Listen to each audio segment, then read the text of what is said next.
Guys, Pro1701 here, and today we're going to be talking about episode 3 of The Mine Robber. I've very much been enjoying this story so far. It's definitely a Doctor Who story that feels like Doctor Who. I'm really enjoying the fantasy and the surreal element of it, with them being out of place and out of time in this story. And then Doctor Who lends itself to that really well. And I really like the kind of minimalist, less is more approach that's being done here. It really works within the confines of classic Doctor Who's budget. And they pull it off really well thus far in this story.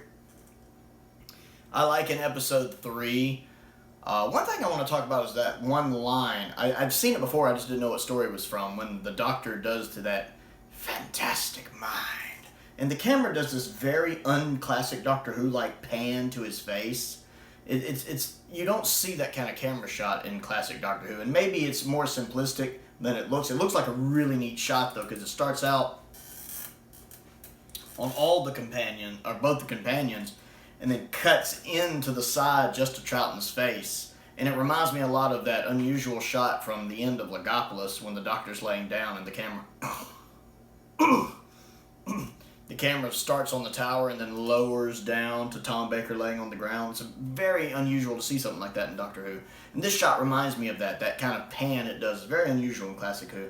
And then that combined with how the look on Troughton's face and how he says that line really sells that shot. Fantastic mind. I absolutely love that. I'd seen that before. I know Babel Color uses it in his 10 Doctors fan film, which is really, really good. I just never quite knew what story it was from. So I really enjoyed seeing that. That's just a really well done shot. I like seeing Jamie get his face back, and with Frasier coming back, because I know Frasier had been sick in episode 2, so they had to have somebody else playing Jamie. And the way they went about that was really good in episode 2, and I like getting it fixed here. And I like how when it pops up again with the cardboard cutout, this time the Doctor's just like, oh, come on, can't we just get on with it? He's finally at that point now to where he knows kind of what's going on. He's just kind of like, can't we really just get on with this? And I like how Zoe's picking at him. You did it wrong, didn't you? Well, no, yes, well. And I like how it takes Zoe kind of helping the Doctor to get Jamie's face right. It's really funny. I like when they first go into that cottage right afterwards. And it's dressed up to look like a creepy set, but it's like purposely dressed up tropey to look like a set. You know, you got the door that when it opens and creaks when it closes. You got the little cobweb with the spider in the middle and the cobwebs all over. It does. It looks like a horror movie set piece more so than an actual haunted house.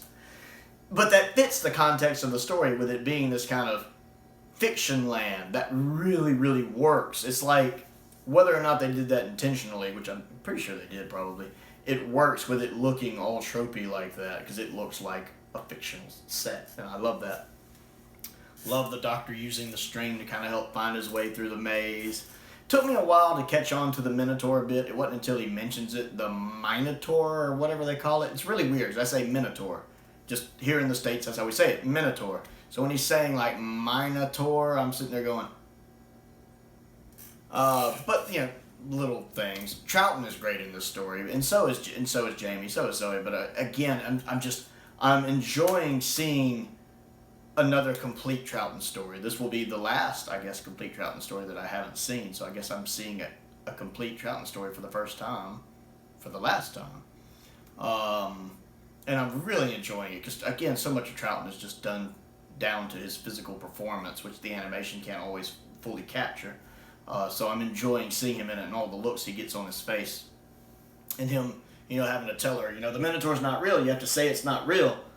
I like when Jamie starts climbing up the hill and the little wind-up toy soldier can't follow him. It's not built to climb. It can only, it's limited by its design. It can only walk into the rock face. That's pretty neat. I really enjoyed that little bit. And I caught on to the Rapunzel thing really quick when he got the rope and he's climbing it, and when I saw it was coming out of the kind of castle window, I was like, Rapunzel. So that was pretty neat to see I was right about that, and to see Jamie in that room kind of finding out, yeah, it's all fiction, it's all books. I liked finding out that Bernard's character is Gulliver. That's really neat. I didn't know quite what to make of him. I didn't know if he was real or if he was fictional. And I love when Troughton figures out that he's Gulliver. His reaction, he's all excited despite the danger and the life-threatening stuff that can be going on around him. He still has that giddy excitement when he kind of solves the puzzle and he's meeting this character that he likes in Gulliver. He's like, oh, I figured it out. You know, he has that really happy figured it out. Oh, the conversations I'd like to have with you later. I absolutely just loved that. The Troughton was that. It reminds me a lot of when 11 does that, or even 10 sometimes when he does that, like in Tooth and Claw when he sees the werewolf. And everybody's panicking and running away, and Tennis just like, you are beautiful. And they're like, no, we need to run, you know. I love that Troughton's having that moment where he's so excited to be meeting Gulliver, despite the dangers around him. And I enjoyed the cliffhanger with Medusa, instead of, you know, something real turning into something fake, something like a statue turning into something real. The Medusa's not realized the best. Like I said, I wish they'd done the actual Medusa design a little better. But again, this is a story where they're in a land that takes a very minimalist approach, so that minimalist approach actually works for her. I just wish it had been a little more detailed, because I don't know, I always like Medusa in fiction to look badass. I don't know why, I just do.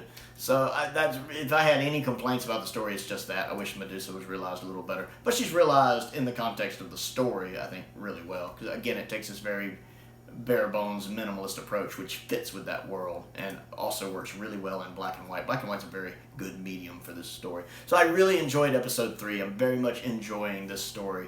I think when I rank the complete Troughton stories, because that's a list I plan on doing, where I will, after I finish this, I'll have seen all 7 of Troughton's complete stories. I'll probably rank them, and I think this one's going to be really high on the list if it continues the way it has.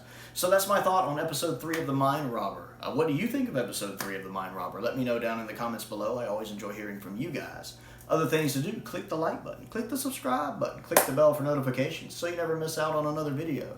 I also have a Patreon. If you like what I do and would like to support what I do, there is a link to my Patreon down in the description below. Or not. Most importantly, thank you for watching.